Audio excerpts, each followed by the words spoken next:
less than a month away from the start of the college basketball season, and the American is looking to make some noise this year. 26 teams will be featured.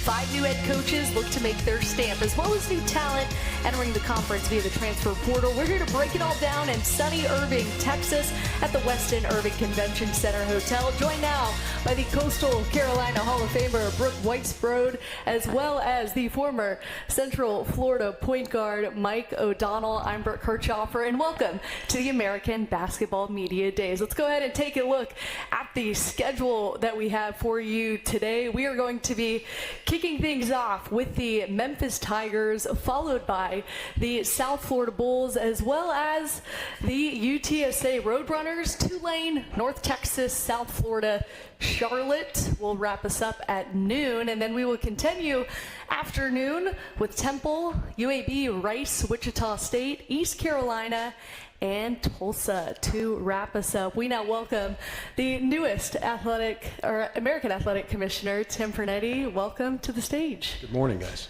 We're happy to have you here. Look, it's been a busy few months for you as the commissioner of the American. You've been all over the country visiting campuses and participating in the CFP and commissioner meetings while dealing with realignment, the House settlement, and 2 hurricanes. Can you give us a quick look at what this all has been like for you?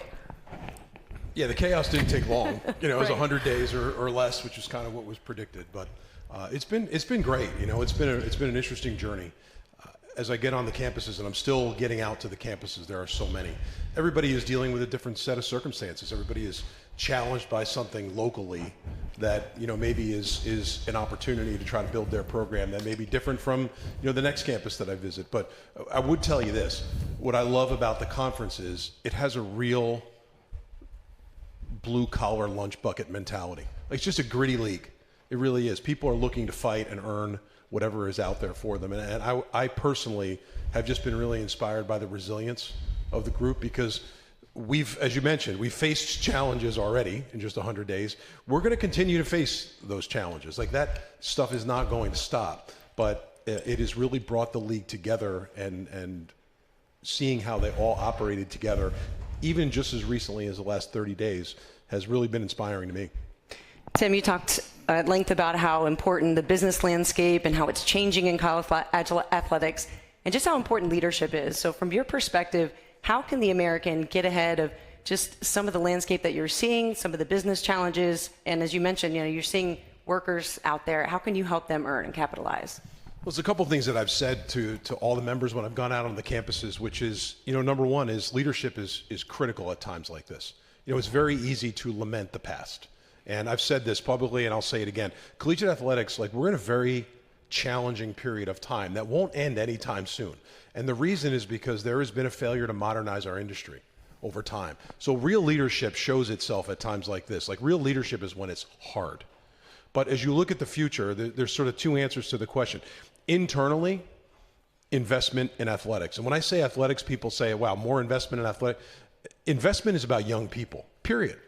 Young people choose an institution because they think this place is going to give me the greatest experience that I can have. And they sign up for experience, and that's our responsibility. So investment to me is table stakes. It has to continue year over year, because our job is to provide a great experience for young people. So it starts there. The second thing is reward. I think some institutions have invested, continue to invest, are creating a great experience, are achieving at a high level. And we're talking about the future and performance-based revenue sharing and trying to create incentive for our members to continue to invest.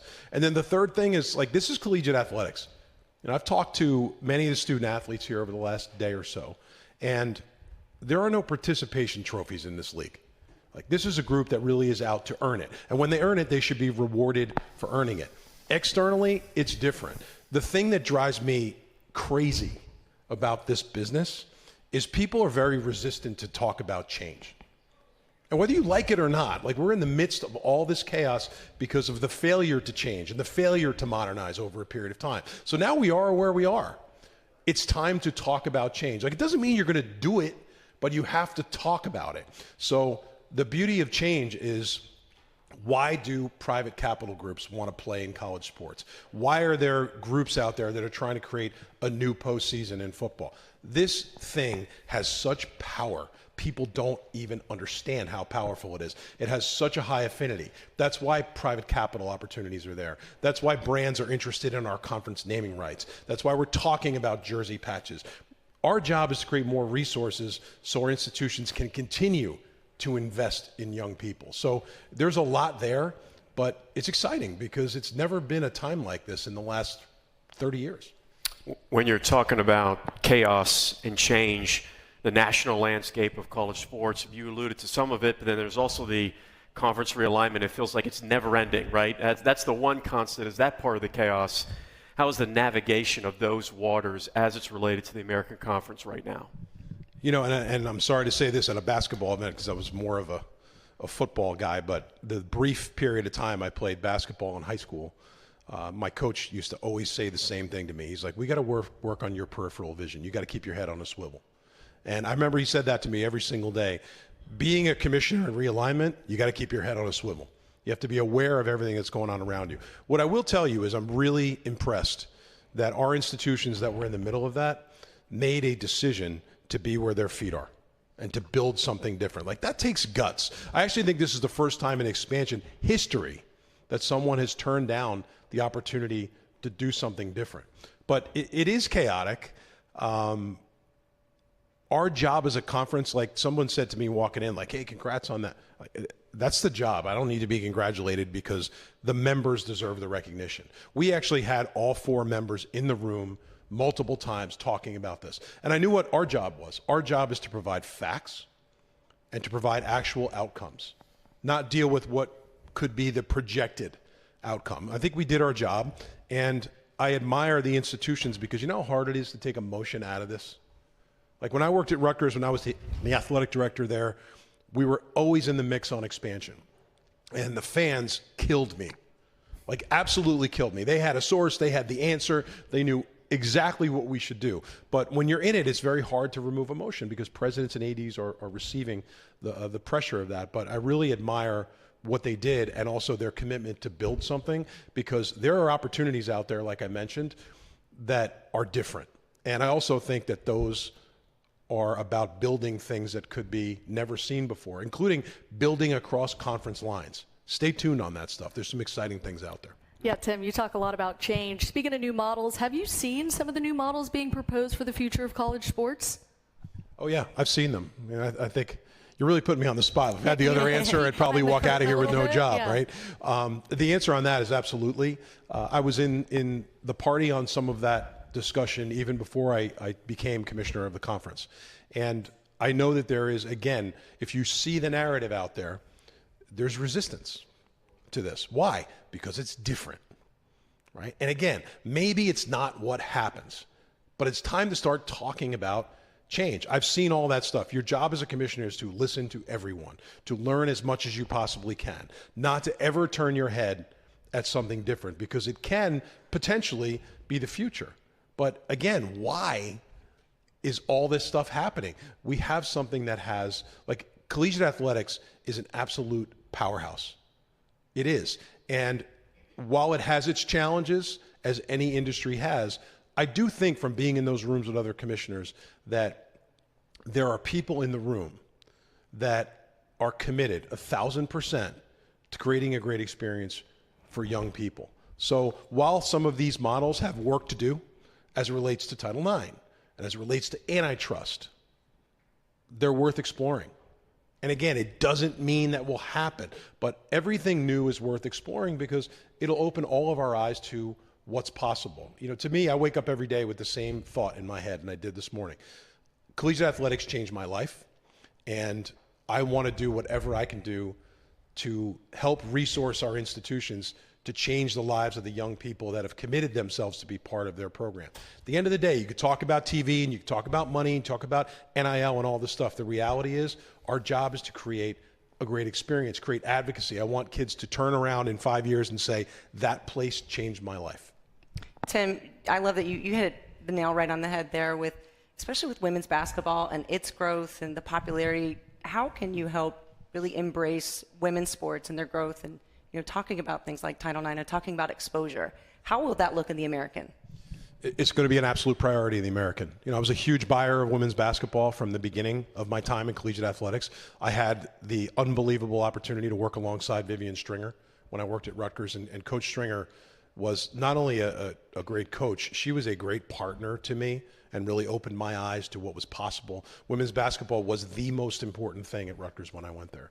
And years later, I had the opportunity when I was at the IMG Academy to bring the WNBA season during COVID to IMG. And we were sort of on the forefront of this. People said, well, this is kind of a moment in time for women's basketball. And Commissioner Engelbert and I would sit there and say, this is not a moment in time. Like, this is the beginning of something different. And if you look at the success of the WNBA, and if you look at the success of the NWSL, this is an opportunity for everyone to elevate women's sports. Women's basketball will be a priority in this conference, including where our tournament is played and what environment we create for student athletes. Like, championships need to feel like big time events. I think we need to do absolutely better there than we have in the past. I live in a house with a former Division I lacrosse player who I married 30 years ago, and a 17-year-old daughter who's on her way to play Division III lacrosse. So that's really good perspective for me to think about collegiate athletics, because this is not just about two sports. This is about an opportunity for everyone. They've taken that chance because they want to have a great experience. So it will be a priority here. You're just talking about tournaments, and then you spent a lot of time talking about navigating change. The other conversation nationally is NCAA tournament expansion for college basketball. What's your perspective on that? I think it's a conversation that it's good that it's happening. Again, why is it happening? The NCAA tournament is so valuable. It's so exciting. It's so important. And even just compare it to what's going on in football. I sit there and say, sitting in these football meetings and say, the one thing that we run the risk of moving away from is why people love the NCAA tournament. That a team from up the street where I grew up in New Jersey, St. Peter's or Fairleigh Dickinson, can beat the big guys and make a run. That's why people love it. I think it's a conversation we need to have. The questions become, is there incremental value there? Like, will our TV partners invest more in the NCAA tournament because we're expanding it? That's number one. It's an important question because we don't want to dilute everyone, right? We want to create more value for everyone. The second question is, are we creating more access for everyone and not just some over the other? That's a really critical point. If this expansion means more opportunities for every conference, it's going to have my vote. If it means more opportunities for some over others, it will not. Tim, we talked about big picture. I want to talk about you and this being your first basketball season with the American. What stands out about the men and women's basketball teams in this conference to you, and what are you excited about? Well, I'm excited. One thing is a certainty. And we sat at dinner last night with the coaches, and we nicely said, this is a casual dinner where you all can get along with each other. We're sure this may be one of the last opportunities we have to do that before we start beating each other up. We're going to have great competition inside the league. And, that's been something that we can count on every single year. The talent that we have in this league in an era of transfer portal and where everybody's going to go next. We have student athletes that have invested of themselves to be in this conference, and some that have come from outside the conference to the conference because of the opportunity. So we expect in men's and women's basketball for it to be very, very competitive. What's important for us, and I shared with coaches last night, is we need to show really well outside the conference as much as we possibly can. That is important for various reasons, including in February and March when the conversation starts to narrow itself towards who's going to compete in the tournament. We have huge markets in this conference. We have terrific venues in this conference. We have tradition in this conference. We're in some of the most historic basketball cities in America in this conference. It's going to be an exciting year. Our job is, we have a great partner in ESPN. Like, our broad-based exposure in ESPN was a pivotal factor in conference expansion. Because when you think about the day and age of what's out there, we have a tried and true partner in ESPN that creates broad-based exposure. What I'm going to do every single day is fight for more exposure. I love what ESPN does for basketball in this conference, but we want our partners to do more, and that's what we'll be focused on. Tim, with the women's, just you look at the results last year, three teams shared the champion, and then you got to the championship and a whole different team. So if we're the NCAA committee, what would be your argument for a two-bid league coming out of here? I don't think this is a two-bid league. I think it's more than a two-bid league. And I think we will prove that over time. And I also think that we deserve that. And I'm never going to be a commissioner, I know there are others, never going to be a commissioner that sits there and complains about the result. Because as I talked about earlier, and I think we have that in this conference, we got to go out and earn it. That's the reality. We have to earn it. But by being a progressive thinking conference and putting ourselves in the conversation to be more relevant more of the time, we will be front of mind. I do think it part and parcel is I know how they look at these things. Is sometimes you look at institutions and let's look at this, look at that. I'm encouraging everybody to look at the body of work. You know, it's different when you look at the body of work. And if you look at some of our institutions and the guts they have to schedule the way they're scheduling outside the conference, that will say a lot. But we have to show well. It's not just one thing to schedule. Like scheduling and losing close games, you don't earn points for that. Scheduling and being able to compete and be able to win, that will earn us points down the line. Just bouncing off of what Brooke said, from the men's side too, you have two teams to go to the NCAA tournaments. The expectation is the American is a multi-big league, correct? It is. And I think if you ask any coach or any student athlete that's here, they would tell you the exact same thing. I think most of them would say, like, we're way better than a two-bid league. And that's the mentality. And again, that's a characteristic of this conference that's really important is you have to believe it in the beginning in order for it to happen. And this is not a group that walks around saying, well, I wonder who the two bids are going to be this year. Every institution that's here is planning on their bid to the NCAA tournament. Like, it's going to be a dogfight, and that's what's exciting about what we have ahead of us. Very exciting. Talk a lot about change. We talk about the state of college basketball as a whole. For you as the new commissioner, what do you want the coaches to know about you and what you will fight for on that national stage for the American?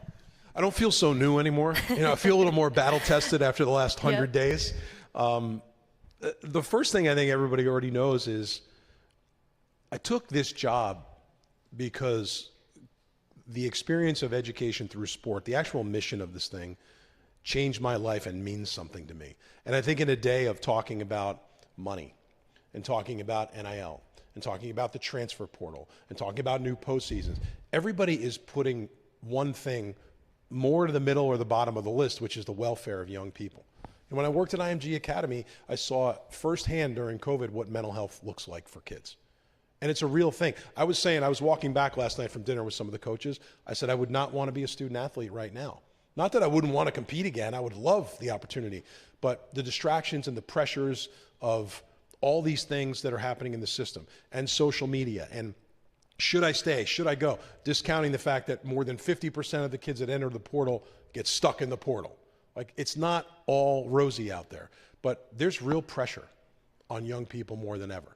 So I think what I want people to know, and I told them last night at dinner, and I used some off-color language because I'm from New Jersey, so I'll clean it up, is you're going to have someone here that's going to fight for this conference every single day. I can't predict what the result will be, but I'm going to fight, and I'm going to foster change, and we're going to push innovation. And that's, I think, what has people really excited. That's why the result a few weeks ago was the result. And coaches are great. Like, Tim, what can I do? And I told them last night, I'm going to keep it real simple. Put a great product on the floor that fights, that we're proud of, that has integrity, that acts with respect and class. That's your job. Recruit and coach. We will try to take care of everything else. Well, I'm highly motivated right now. You ready to play, Brooke? Exactly. Let's go. I have a half a semester left of eligibility in something.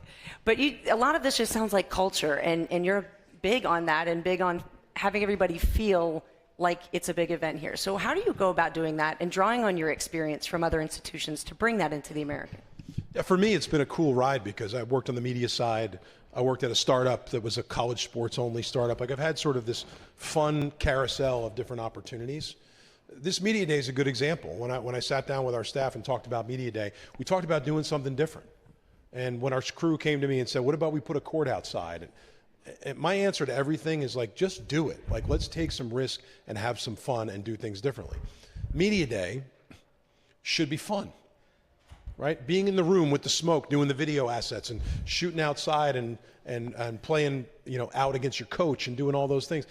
This is supposed to be fun. Like, you can ask my staff. When I walk around the office and see people that don't look like they're having fun, I'll call a meeting and say, what's wrong with you guys? Like, we are not splitting the atom here. This is collegiate athletics. It's supposed to be fun. So our media day experience is changing to be more interactive, engaging, and fun. And I haven't met all the student athletes, but the ones that I've met, I just asked one question, like, are you enjoying media day? It's fun. Coaches have said, you guys have elevated the experience. Like, it's more fun, it's more engaging, it's more interesting, it's more casual. So we were out to do some things that I think we accomplished. We didn't have a lot of time because I just started, but I think in the future we will continue to have an evolution of all of these events because we want it to be something that the conference is known for. So when you could kind of expand upon a phrase that you said, because I think the general sports fan who works 9 to 5, comes home, grabs dinner, turns on the TV and watches sports, is the pushing innovation side of it. And I know that's a really important thing for you. Could you expand upon that when you're talking the oversight of an entire conference, how you push innovation for something that I've been watching sports for 25, 30 years. What does pushing innovation actually mean? Yeah, I think for the layman it's hard to understand because they know what they know. Yeah. And the thing about having an experience as an athlete, like we've all had them, is no one really can see what goes on before the lights go on. That's the hard part. So I think, what does pushing innovation mean? It starts with having an understanding and an appreciation for what goes on when the lights are not on. The amount of work that's being done, and now we have more days where we can practice basketball. Like, it's become a never-ending cycle. For me, it's a simple answer. Like, you have to be a good consensus builder. You have to get people to believe.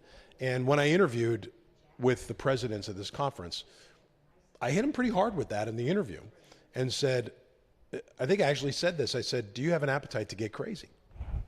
What does that mean? And you start talking about all the opportunities that are out there. And the vibe that I got from them was, yeah, like, let's get crazy. We just don't know how to get crazy. Are we going to get T-shirts with "Let's get crazy" now? I don't know. I don't think I just dropped a new slogan. No, I don't think I dropped a new slogan. But I wanted to just be very direct with them and said, do you have the guts to do things differently? Because my opinion is the American has the ability to do that, where there may be other conferences that don't have a desire or a need to do that. So you really need to be a good consensus builder. But when we talked about private equity and investment, and with the core foundation being creating resources for your athletic departments to create a great experience, people sat up in their chairs. So it starts with just building consensus and getting people excited. And then from there, I'll have to sharpen my consensus building skills. Like, when we get something to the line where we have to decide, it'll be a real telling moment in the conference's history. One of those experiences is the conference tournament that you mentioned. You want to make it bigger and better. I think it's fantastic that you have both the men and women's teams in one site in Fort Worth. You could get the "Let's Get Crazy" T-shirts, hang them all on the seats there. How do you? You looking for a side gig? Or? Look, hey. How can you make an event like that bigger? You've already pushed it a little bit forward with having both men and women. How do you take that now further? Well, I think it starts with evaluating everything. The one thing the staff will tell you is I ask why a lot, not because it's a loaded question, but just to sort of foster people to think differently about the future. And Fort Worth, Dickies Arena, and the people at Dickies Arena and the city of Fort Worth have been great partners to this conference throughout a lot of change, right? Conferences look different multiple times since they've had the tournament. And at the same time, we're looking to see, how do we create a different type of experience? What else is out there? I had the conversation with Dickies Arena, and I can tell you all now, the tournament in 2025, our upcoming tournament, will be our last tournament in Fort Worth. And we are going to the market. We have cities and venues that are very interested in our tournament in the future, and we're going to see what's possible and where we end up. But what I know is one thing is my brief time as an athletic director, I remember going to championships. And I remember them feeling like big-time events. Like, they had atmosphere, they had excitement, they had community engagement. It felt like a championship should feel. So what you're probably going to ask next, and I'm not going to tell you, is what cities are in the mix. We're not at that point yet. But what is the number one goal? To find a partner that will embrace us as a conference, will invest in our property, will create a great experience for young people, and produce a big-time event. When I go to campuses and see how hard kids are working, they deserve that. That's our job. So our partners at Dickies have been great. We've had the conversation with them. We're all in on making this year's event a great event, and then the future from there we'll see, but we have some exciting opportunities for the tournament. I love the fact that the American has the men's and women's tournament together. It is such a unique experience for watching basketball, and now you go anywhere and everybody's just talking about the game. It doesn't mean the men's or the women's game. In a bigger picture sense too, I want to ask you about the NCAA tournament. There's talk about, there's a Sweet 16 to Vegas, right, to kind of keep everybody in that same pod. What are your thoughts on that, and could you see a day where you have the regionals for men and women in the same city? I can see that day, and I think the power of that is something that is not yet understood. But back to my point earlier, there's sort of like a resistance to change. And just because it hasn't been done doesn't mean it won't be great. And by the way, even if you decided to do it and maybe it didn't meet the expectations you had, fine, then you just go back to doing it the way you were doing it. What's the problem here, right? So I think there is a day where you could see that. And as I've been around to some of our campuses, I was in Birmingham last week, and I was looking at their beautiful downtown arena that they renovated, and they told me that they couldn't be more excited about a huge event they have coming there. They have the women's basketball tournament regionals coming to Birmingham. Women's basketball is different than it's ever been before. And if the industry doesn't take risks like that and capitalize on this now, we'll lose the opportunity. And it's not fair to the young ladies in the conference or our coaches. So I can see that day. And I know if it comes around, I sit in these commissioner rooms, if it comes around to me for a comment on that, I think the commissioners are sick of hearing me say the same thing, which is, let's talk about it. Like, what's the downside to talking about it and building something different that has never existed before that could have great value? Well, Commissioner, thank you so much for the time and for the conversation. We're going to get on a first name basis, right? You're going to call me Tim from now on? Okay, we'll get there. Okay. I'm just going to call you the commish. The commish, either one. I appreciate it, guys. Thank you. Absolutely. Thank you. Well, we are just getting started here in Irving, Texas for the AAC Basketball Media Days.